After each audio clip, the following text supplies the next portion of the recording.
للعزائم. نحن الذين بنينا حصوننا من النبي صلى الله عليه وسلم يقول: عليكم بالصدق فإن الصدق يهدي إلى البر، وإن البر يهدي إلى الجنة، ولا يزال الرجل يصدق ويتحرى الصدق حتى يكتب عند الله صديقا، حتى يكتب عند الله صديقا.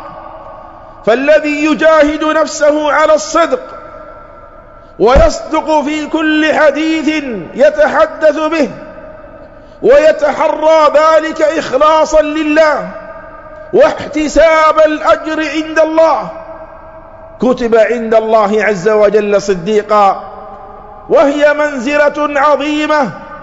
ومن يطع الله والرسول فأولئك مع الذين أنعم الله عليهم من النبيين والصديقين والشهداء والصالحين، وحسن أولئك رفيقا.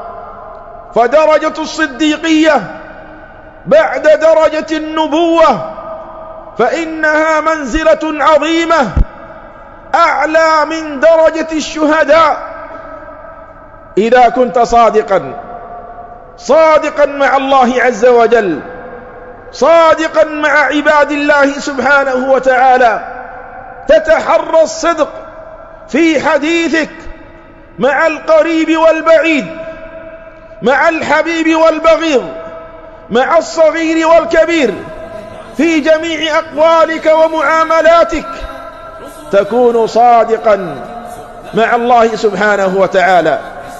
وهذا يجعلك تتجنب الكذب الذي هو من صفات المنافقين والعياذ بالله.